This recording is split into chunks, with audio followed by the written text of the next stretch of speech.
प्रणाम भगवन। ओम श्री गुरुवे नमः। ओम गुरुर्ब्रह्मा गुरुर्विष्णु गुरुर्देवो महेश्वरः गुरुः साक्षात् परं ब्रह्म तस्मै श्री गुरुवे नमः। ओम शांति शांति शांति। ओम छांदोग्य और बद्रनायक एक दृष्टि में द्वारा स्वामी श्री अखंडानंद सरस्वती जी महाराज स्वामी जी ने बताया कि छठे अध्याय के चतुर्थ ब्राह्मण में ही आत्मा को विज्ञानमय रूप में जीव कहकर फिर सर्वस्य वशी सर्वस्य ईशान कहा गया है। उसकी महत्ता असंसारी रूप समझाने में ही तात्पर्य है। वह असंसारी क्यों है, इस पर स्वामी जी कहते हैं, ईशान क्यों है, स्पष्ट कहा है कि उसमें कर्म का लेप नहीं है। कर्म से उसकी वृद्धि या ह्रास नहीं होता। उपनिषद में कहीं कहीं यह शैली अपनाई गई है कि परमात्मा ने जीव रूप से प्रवेश किया। यह कहने का अभिप्राय भी यही है कि परमात्मा आत्मा से अभिन्न ही है।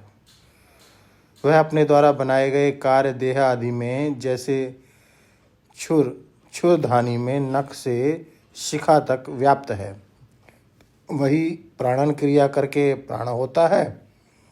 देखने में उसी का नाम चक्षु होता है, सुनने से उसी का नाम श्रोत्र होता है। कहीं कहीं निरूपण की ऐसी प्रणाली भी देखने में आती है कि परमात्मा के प्रसंग में जीवात्मा का निषेध कर दिया जाता है।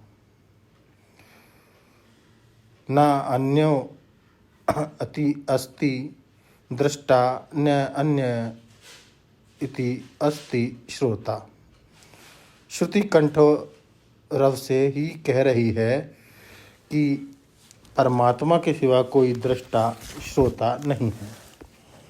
अक्षर ब्राह्मण का भी यही स्वर है। परमात्मा से अतिरिक्त दृष्टा श्रोता नहीं है।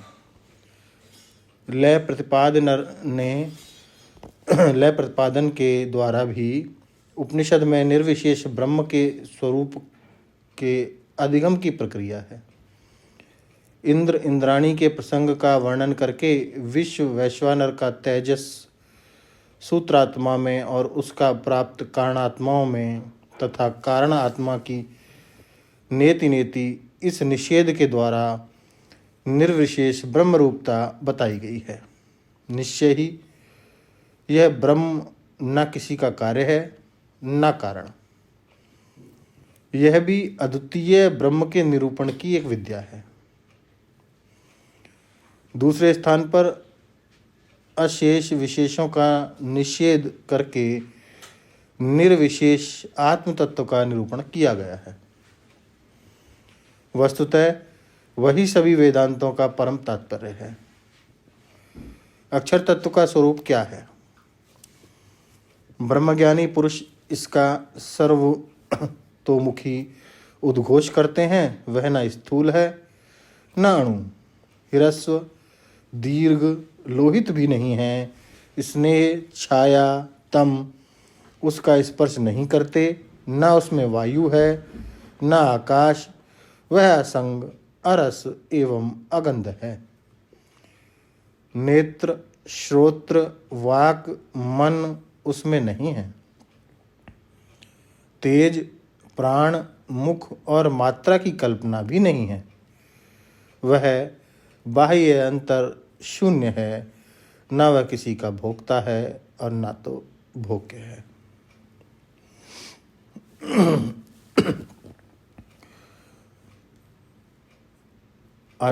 अशेष विशेषों का निषेध करके निर्विशेष आत्म तत्व का निरूपण किया गया है। वस्तुतः वही सभी वेदांतों का परम तात्पर्य है।